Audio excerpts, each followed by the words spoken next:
My name is Emery, and my story begins with a love that ignited when Kathy and I were just teenagers. We were inseparable from the moment we met, and it wasn't long before we knew we wanted to spend our lives together. We tied the knot at the tender age of 20, full of dreams and hopes for our future. But there was always a nagging feeling inside me, a sense that something important was missing. I had made the tough decision to drop out of college to start working and provide for my young wife. However, the thought of not finishing my degree never left the back of my mind. It was a dream I couldn't let go of. So, I made a life-altering decision to go back to school part-time and finish what I had started. Kathy and I were ecstatic when we found out that we were expecting a child. The news brought us even closer, but it also added more pressure for me to complete my degree. I was determined to give my family the best future possible. Our son, Max, arrived, and I had just embarked on my final year of college. Balancing a hectic schedule was an understatement. I worked as a store stalker from 3 a.m. to 7 a.m., followed by a full-time administrative job at the police department from 8 a.m. to 5 p.m. On Tuesdays, I had classes from 5:30 p.m. to 10 p.m., and on Saturdays, my classes ran from 8 a.m. to 2 p.m.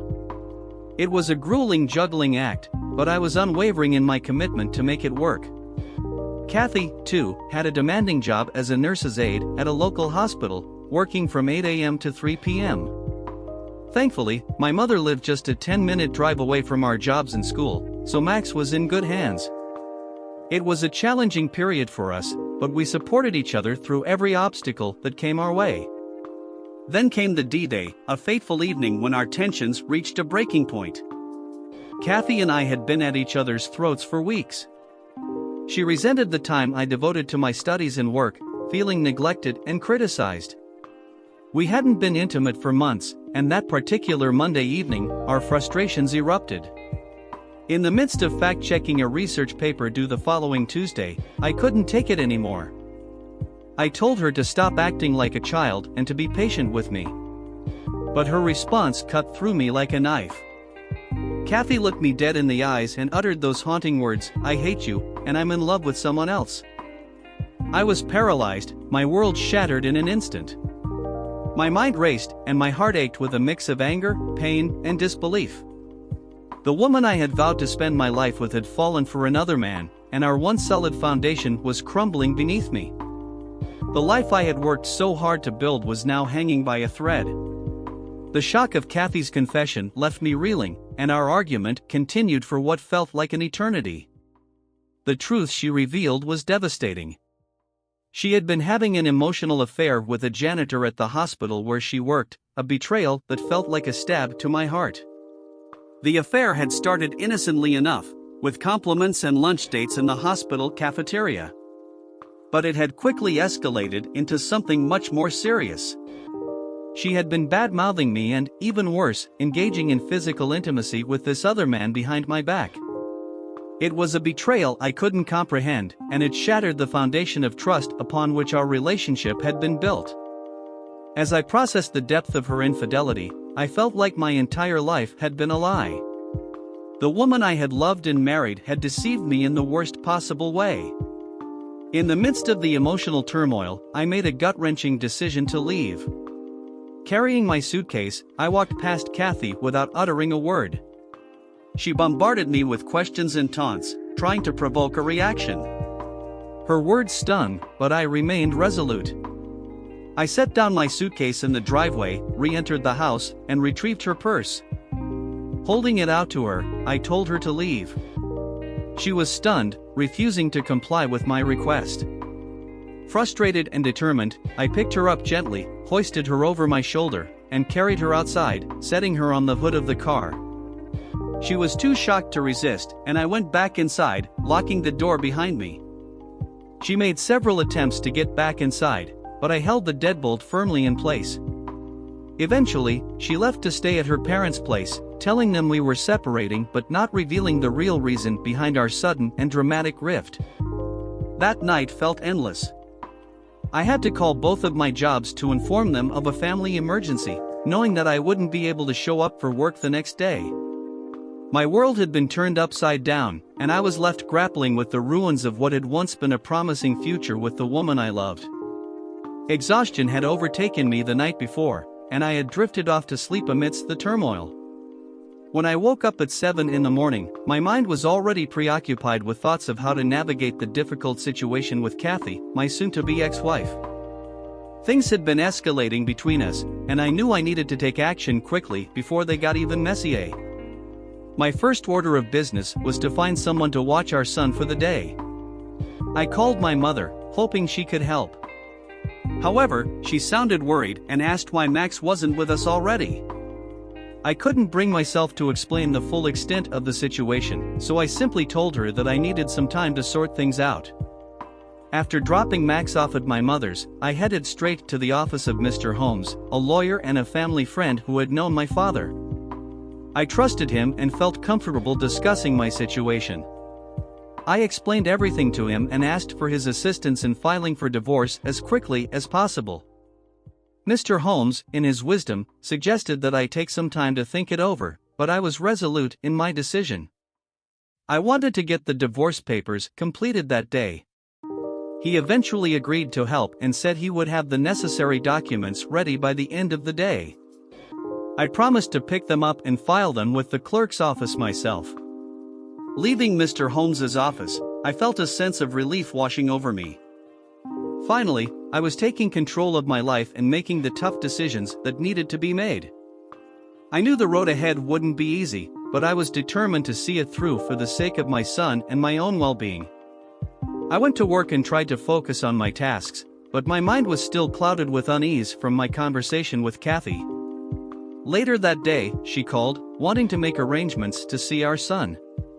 The conversation quickly turned confrontational, with her expressing anger and insisting on taking Max for the weekend.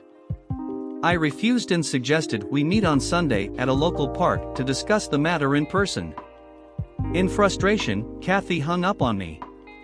As I went about my work at the police department, the unease continued to gnaw at me. I knew that this was just the beginning of a long and challenging journey as I tried to navigate the difficult path of separation and divorce. Taking control of my life, I headed to the clerk's office later in the day to officially file for divorce. While I was there, a colleague from the office informed me that the divorce papers were ready to be served to Kathy at her workplace. I made a call to a deputy I knew and asked him to serve the papers to Kathy at her place of employment. Fortunately, the deputy agreed to serve the papers the next day. After our tense phone call, Kathy returned to work. She was approached by the janitor with whom she had been involved in the affair, and they engaged in conversation throughout the day. They couldn't manage to have lunch together or meet that evening because the janitor claimed he had a prior commitment related to one of his children. Kathy had previously been told that he was divorced with 3 children, adding an extra layer of complexity to the situation. When her workday ended, Kathy went to her parents' house. Later that night, she tried calling me 3 times, but I hung up on her each time, recognizing her number. The emotional distance between us was growing, and I was still grappling with the shock of her betrayal. One day, around noon, Mr. Holmes, the lawyer who was helping me with the divorce, walked into the nurse's station at Kathy's workplace and asked for her. She stepped forward, and Mr. Holmes, in a loud voice, declared, "Mrs. Kathy, you're being sued for divorce due to infidelity." Kathy was utterly shocked by the public revelation and fell to the ground. A colleague named Alex rushed to her aid, trying to comfort her. In that moment, Kathy felt an overwhelming wave of shame and guilt wash over her. She realized the gravity of her actions and the pain she had caused. She understood that Emery might never forgive her for what she had done, and the weight of that realization was almost unbearable. Mr. Holmes eventually helped her back into a chair as Alex continued to offer support. As if her day couldn't get any worse, my wife was almost finished with her shift when she received a call to meet with the hospital administrator in her office. Terrified, she thought that someone had reported her emotional outburst earlier. She entered the administrator's office with trepidation, only for the door to slam shut behind her. In an unexpected twist, she was fired on the spot, and the look on her face was truly priceless. given the cascade of events that had unfolded that day. The dramatic turn of events continued to unfold, and it seemed like karma had caught up with Kathy. Not only had she been publicly served with divorce papers at her workplace, but she had also been abruptly fired, with orders not to return to the hospital property. It was clear that she wouldn't be mixing business with pleasure any longer. To add to the blow, her final paycheck would be mailed to her. The revelation that someone had witnessed the affair in the hospital parking lot and reported it had set off a chain reaction. The story of the divorce papers had circulated throughout the hospital, and the janitor with whom she had the affair had already been fired and escorted off the property just an hour earlier.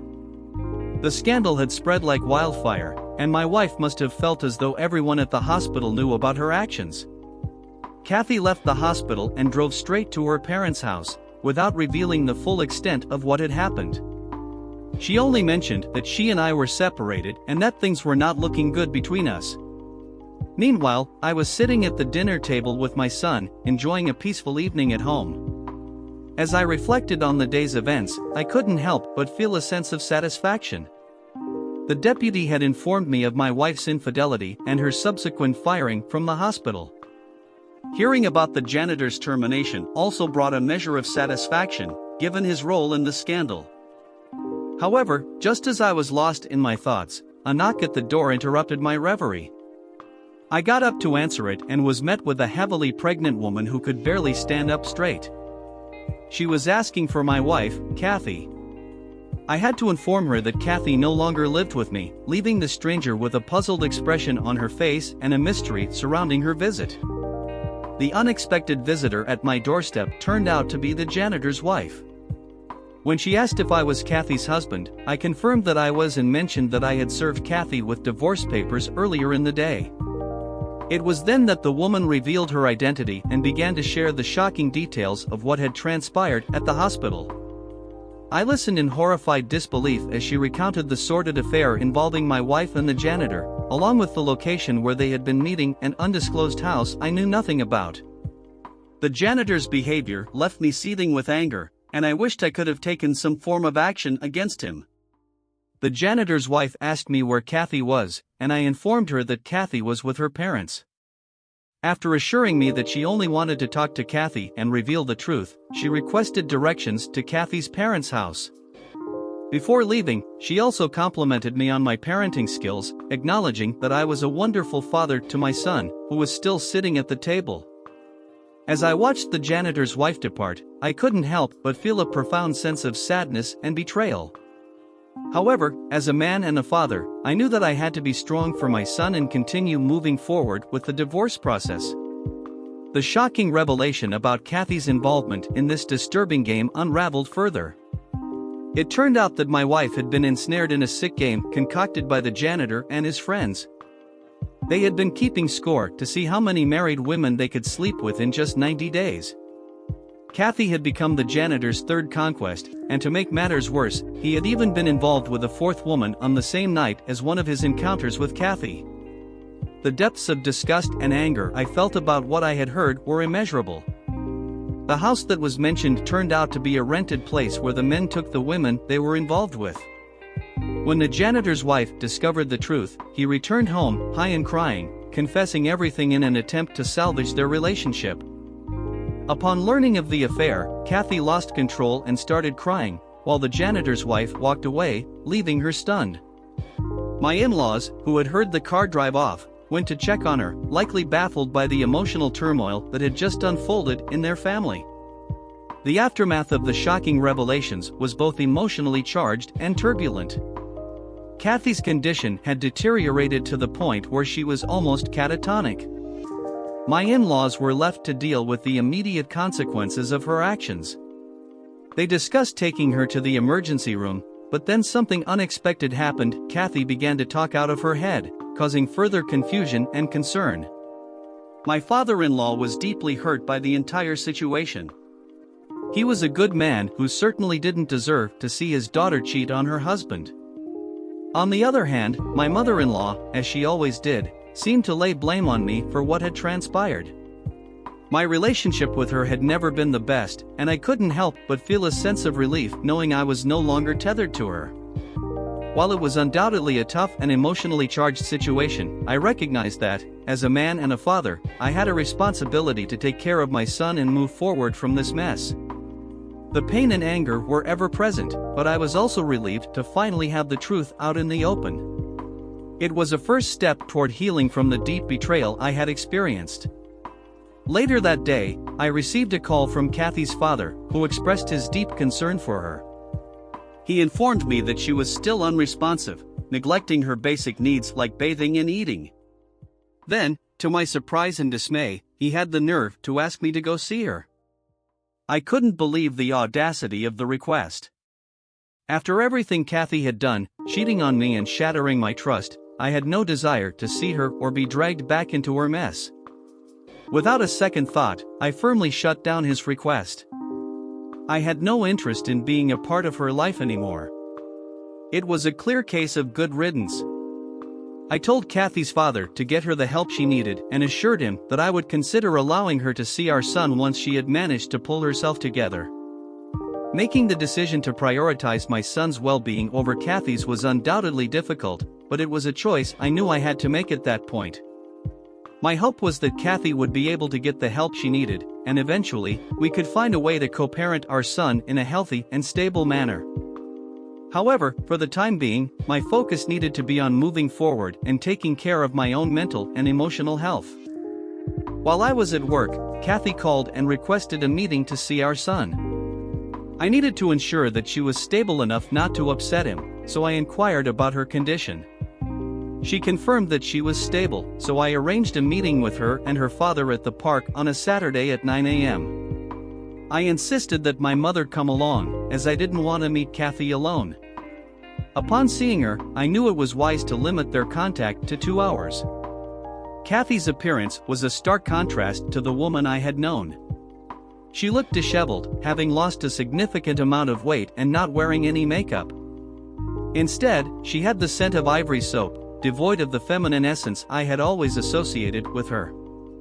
I later learned that her mother had bathed and dressed her because she was unable to function properly. We continued to meet in the park for 3 weeks, gradually extending the visits to 4 hours and including Sundays. While she appeared to be improving each week, I remained concerned about her mental well-being and did not allow her to be alone with our son or keep him overnight. However, my mother-in-law grew tired of this arrangement and hired a lawyer to sue for custody. At that point, Kathy had not yet signed the divorce papers, which was fine with me since I could file for divorce in 6 months.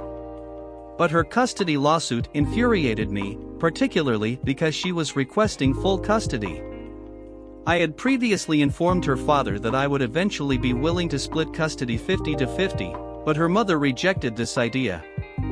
In response, I retaliated by seeking full custody on the grounds of mental incapacity. The custody battle began, and I found myself sitting in the courtroom, heart pounding in my chest, facing Kathy, who appeared calm, with her lawyer by her side. It was surreal to think that we were now fighting over custody of our son in a court of law. A year ago, we had been a happy family, or so I had thought. But now, everything had changed. In the courtroom, Kathy's lawyer stood up and began to make her case to the judge. She painted Kathy as a loving mother who had been unfairly deprived of her parental rights. She argued that Kathy had taken significant steps to improve her mental health and was fully committed to our son's well-being. She asked the court to grant Kathy full custody of our child. In response, my lawyer stood up and countered her arguments. He emphasized my serious concerns about Kathy's mental stability and presented evidence suggesting that she was still struggling with her condition, which might make her unfit to care for our child on a full-time basis. He asked the court to grant me full custody of our son. The judge listened to both sides and then called for a recess to consider his decision. As I walked out of the courtroom, I felt overwhelmed and anxious, leaning against the wall in an attempt to calm myself down. That's when Kathy's father approached me. He had been a source of support for me throughout the divorce process, and I was grateful for his presence. He asked if we could talk, and I nodded. We walked outside, and he looked at me with concern in his eyes. "I know this is hard for you," he said, "but I want you to know that Kathy is doing much better now. She's been seeing a therapist and taking medication. She's really committed to getting better." I sighed, conflicted. "I just don't know what to do," I admitted. "I want what's best for our son, but I don't trust her to take care of him on her own." Kathy's father put a hand on my shoulder. "I understand that," he said, "but I also know that Kathy loves your son and wants to be a part of his life. Maybe you could work out some kind of joint custody arrangement. That way, your son can have both parents in his life." His words gave me pause, and I considered the possibility of joint custody. It was a difficult decision, but ultimately, my son's well-being had to be the top priority. After considering the possibility of joint custody with Kathy's continued treatment for her mental health condition, I nodded in agreement. I felt that it was a reasonable compromise that would allow both of us to be a part of our son's life.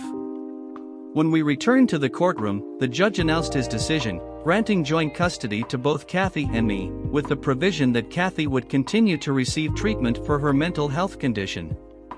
As I left the courtroom, a sense of relief washed over me. I knew it wouldn't be easy, but I was willing to make an effort for the sake of my son.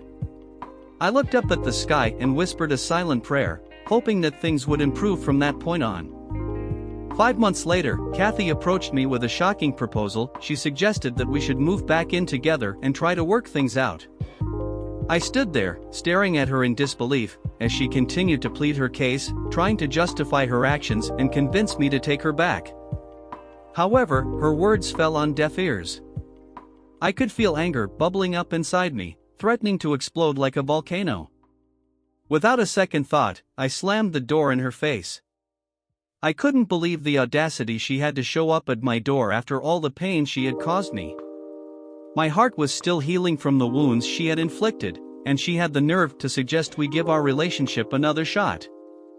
The situation was absurd, and as the door closed, I took a deep breath. When I turned around, I saw Mia standing there, having witnessed the entire scene unfold. I couldn't help but smile. "Oh yes, I found someone who's a million times better," I said. "Her name's Mia, and she's a freaking rock star. We hit it off like fireworks on the 4th of July."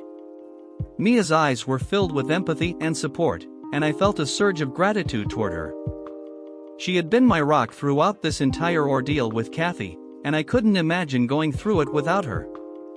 Mia wrapped her arms around me, offering comfort as I let out my frustrations. She reassured me that I had made the right decision and that I deserved better than someone who had hurt me so deeply.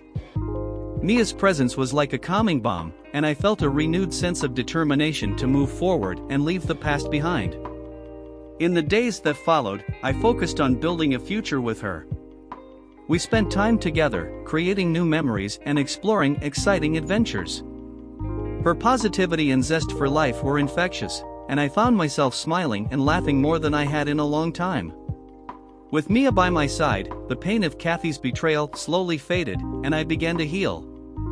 Meanwhile, Kathy continued to try and reach out to me, but I had made up my mind. I was done with her toxic drama and empty promises. She remained a distant memory, a lesson learned, and a chapter closed in my life. I was moving forward with Mia by my side. Life was too short to dwell on the past, and I was determined to make the most of every moment with the woman who had stolen my heart. With Mia, I had found my true happiness, and I was ready to embrace the amazing future that lay ahead. Dear listener, if you have reached this far, please consider subscribing our channel as it helps and motivates us to continue our work.